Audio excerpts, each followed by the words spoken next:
ఉన్న బంగారాన్ని విడిపించి ఆ రోజు ఆన్లైన్ రేటుకే మేము కొంటాం. Sharma gold company.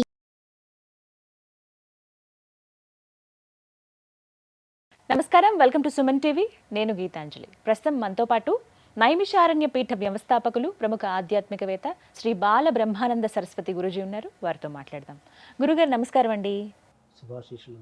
జూలై 21వ తారీఖున ఆదివారం గురు పౌర్ణిమ. ఈ సందర్భంగా గురు పౌర్ణిమ విశిష్టత తెలుసుకోవాలనుకుంటున్నాను. అంటే వ్యాస పౌర్ణిమ అంటూ ఉంటారు ప్రధానంగా. ఆ రోజు అసలు ఏ దైవాన్ని ఆరాధించాలి, ఆ రోజు ఎటువంటి నియమాలు పాటించాలి, ఏ విధంగా ఆధ్యాత్మిక పరంగా మేము గడపాలి అనేది వివరించండి. తప్పకుండా అమ్మా. ఎందుకంటే జ్ఞానం అనేది గురు స్వరూపం. గుకారో అంధకారశ్చ రుకారశ్చ నిరోధక అని. అంటే అంధకారాన్ని నిరోధించి మన జీవితాలు వెలుగులు నింపి, అంటే ఒక జ్ఞానాన్ని ప్రసాదించే ఒక స్థానం, గౌరవం ఏదైతే ఉందో అది గురువు. గురువు అంటే గౌరవింపబడేవాడు అని. గురు అనే ఒక శబ్దానికి అర్థం, అంటే ఒక సామాన్యమైన అర్థం, గౌరవింపబడేవాడు అని. ఇంకా మనం ఆధ్యాత్మిక అర్థం ఏంటంటే అజ్ఞానాన్ని నిరోధించి జ్ఞానాన్ని, అంటే ఆత్మజ్ఞానాన్ని ప్రసాదించేవాడు గురువు అని. ఇక భౌతిక జ్ఞానము, లౌకిక జ్ఞానం ప్రసాదించే వాళ్ళు కూడా గురువులుగా మనం పరిగణించవచ్చు. ఉపాధ్యాయుడు కూడా గురువే. అందుకే తొలి దైవంగా తల్లిని చెప్తాము. మాతృదేవోభవ, పితృదేవోభవ, ఆచార్య దేవోభవ అని. అంచేత ఇక్కడ ద్విజన్మ అనేది, ద్విజుడు అని పిలుస్తారు. మనం చాలా సందర్భాల్లో ఈ పదం వింటుంటాం, ద్విజుడు అని. అంటే రెండవ జన్మ కలిగిన వాడు. ద్విజన్మ, రెండవ జన్మ కలిగినటువంటి వాడు ద్విజుడు. అంటే రెండవ జన్మ ఎప్పుడు వస్తుందంటే, తల్లి ఒక జన్మను ప్రసాదిస్తే గురువు ద్వారా మన మంత్రాన్ని పొందిన తర్వాత ఈ మాంసమయమైన శరీరం కాస్త మంత్రమయంగా మారిపోతుంది, మంత్రపిండంగా మారుతుంది శరీరం. అప్పటి నుండి ఆయన ద్విజుడు అవుతాడు అనమాట. అంటే రెండవ జన్మని పొందినటువంటి వాడు అని అర్థం అన్నమాట. ఆ రకంగా మనకు ఆ జ్ఞానాన్ని ప్రసాదించినటువంటి గురువు యొక్క ఆరాధన దినము గురు పూర్ణిమ. అయితే ముఖ్యంగా ఎవరిని ఉద్దేశించి అంటే, సాక్షాత్తు వ్యాస మహాముని అవతరించిన దినం అది. ఆయన జననం ఆ రోజు జరిగింది కాబట్టి లోకానంతటికి కూడా దాన్ని గురు పూర్ణిమగా ప్రకటించుకున్నారు. ఎందుకంటే ఒక లోకంలో గురువు పుట్టాడు అని. అనేక మంది గురువులు ఉన్నా వాళ్ళందరికీ కూడా పూజనీయులు వ్యాసుడే, వ్యాస భగవానుడే. ఆయనకే అగ్రతాంబూలం అన్నమాట. గురువు అన్న ఒక పదం మొట్టమొదట మనం ఆపాదించాల్సింది, మనం పిలవాల్సింది వ్యాసుడిని. వ్యాసో ఉచ్చిష్టం జగత్ సర్వం. మనం ఏది మాట్లాడినా అదంతా వ్యాసుని యొక్క ఇంగిలే, ఉచ్చిష్టమే. అందుకే అతని పేరు వ్యాసుడు. యథార్థానికైతే ప్రతి యుగానికి ఒక వ్యాసుడు ఉంటాడు. వ్యాసుడు అనేటువంటిది అదొక గౌరవప్రదమైన ఒక పదవి, అదొక స్థానానికి ఆ పేరు. ముఖ్యమంత్రి అనేది ఒక పదవి, అది ఉన్నతమైన ఒక పదవి. కానీ ఆ స్థానంలో ఎంతమంది అయినా మారుతూ ఉంటారు కదా. ఇప్పుడు మన రేవంత్ రెడ్డి గారు, ఇంతకుముందు కేసీఆర్ గారు, ఎట్లా అన్న. అదేవిధంగా యథార్థానికి కృష్ణద్వైపాయనుడు ఆయన పేరు. ఆ కృష్ణద్వైపాయనుడు అనేటువంటి అతను వ్యాసము చేశాడు. ఆయన వ్యాసం అంటే విస్తారం చేయడం. దేన్ని వ్యాసం చేశారు? వేదాన్ని. అంటే వేద జ్ఞానాన్ని విస్తారం చేయడం మూలంగా అతనుకు వేద వ్యాసుడు అని పిలుస్తారు అన్నమాట. ఆయన పరాశరుని యొక్క కుమారుడు. కాబట్టి అటువంటి వ్యాసుని యొక్క జననము నేడు జరిగింది కాబట్టి, అంటే గురు పూర్ణిమ రోజు జరిగింది కనుక ఆ రోజు గురు పూర్ణిమ అని పిలువబడుతూ ఆ రోజు వ్యాసమునింద్రునికి పూజ జరుగుతుంది, అగ్రపూజ వ్యాసునికి. ఆ తర్వాత మనకు ఆ పరంపరలో మనకి ఇప్పుడు మన ముందున్నటువంటి గురువు, అంటే వ్యాసమునింద్రుల వారు ఏ జ్ఞానాన్ని అయితే మనకు అందించారో ఆ జ్ఞానాన్ని మనకు అందించే గురువు ఎవరైతే ఉన్నారో ఆ రోజు ఆ గురువుని మనం ఆరాధించవచ్చు. కానీ మొట్టమొదటిగా మనం గుర్తు చేసుకోవాల్సింది, మనము మన గురువు గారు కూడా గుర్తు చేయాల్సింది వ్యాసమునింద్రుల్ని. ఎందుకని? వ్యాసుడు లేని జ్ఞానాన్ని ఊహించలేము.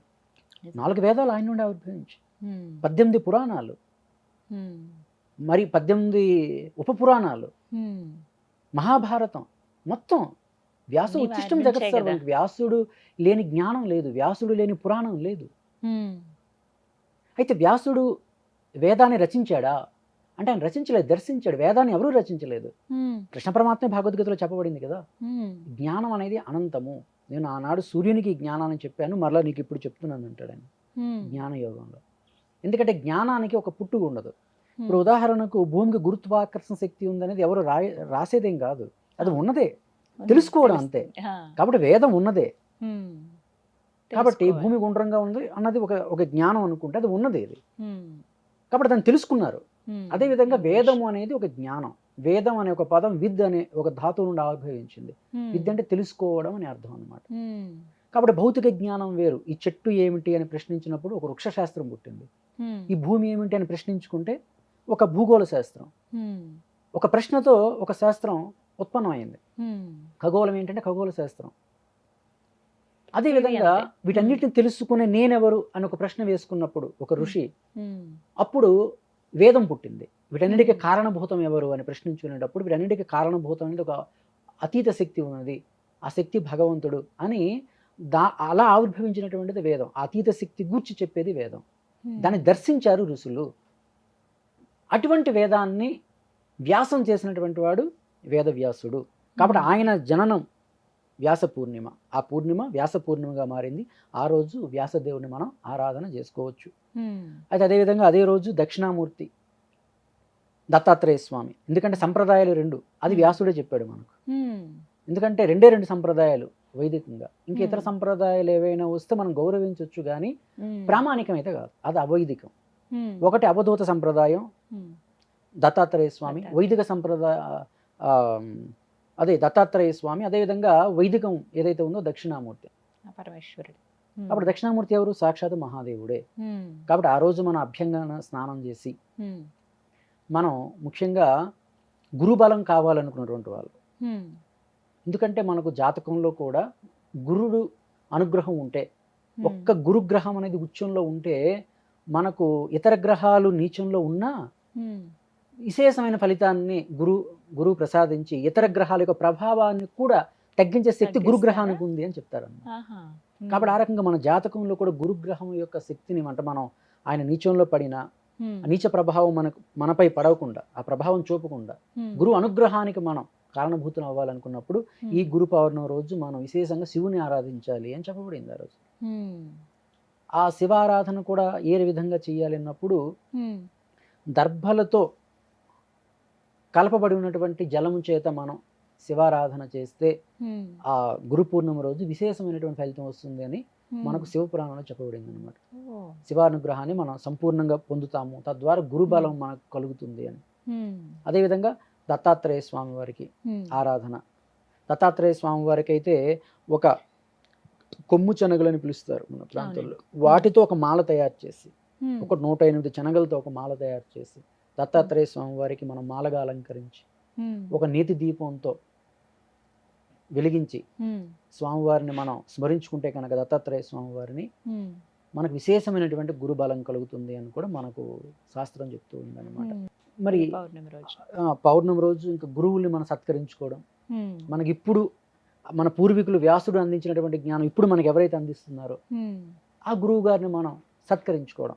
ఉమ్, అదే మనకున్నటువంటి పరిధిలో ఇప్పుడు ఆయనకు ఒక వస్త్రం ఇవ్వగలిగితే చాలా సంతోషం, లేక ఏదో ఒక చిన్న తోచినంత. దక్షిణ మనం సమర్పించడం, ఈ రకంగా గురువుని సత్కరించుకోవడం, ఉమ్, ఇది ఒక సంప్రదాయబద్ధంగా రాబడింది. ఉమ్, ఈ విధంగా మనం గురు పూర్ణిమని మనం జరుపుకోవాలి అని చెప్పి మనకు ఉమ్, శాస్త్రం చెప్తూ ఉందన్నమాట. చాలా చక్కగా వివరించారండి. చాలా మందికి ఎన్నో సందేహాలు, అసలు ఎక్కడికి వెళ్ళాలి, ఆలయాలకు వెళ్ళాలా, ఇంట్లో ఆరాధన చేసుకోవాలా, అసలు ఏం చేయాలి, ఇలా రకరకాలుగా అడుగుతూ ఉంటారు చాలా మంది. మనం ఇంట్లో ఆరాధన చేసుకోవాలి. ముఖ్యంగా మన ఇళ్లలో మనం చేసుకోవాల్సింది ఉమ్, ఆ, మనం వ్యాసుడిని మనం గుర్తు చేసుకోవాలి. ఉమ్, అంటే వ్యాసుని గుర్తు చేసుకోవడం అంటే వ్యాసమునింద్రుల వారు అందించినటువంటి ఏదో ఒక పురాణాన్ని మనం ఆ రోజు కాస్త పఠించడం. ఉమ్, అదేవిధంగా ఆలయానికి కూడా వెళ్ళవచ్చు.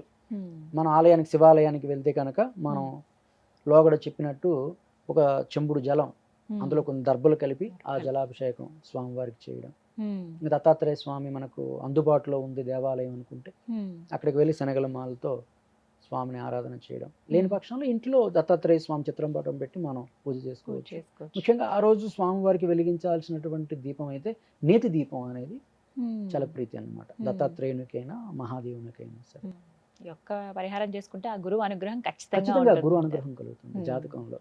చక్కగా వివరించారు గురుగారు. నమస్తే అండి. సుమన్ టీవీలో మీ పర్సనల్ అండ్ బిజినెస్ ప్రమోషన్స్ కోసం కింది నెంబర్కి కాంటాక్ట్ చేయండి.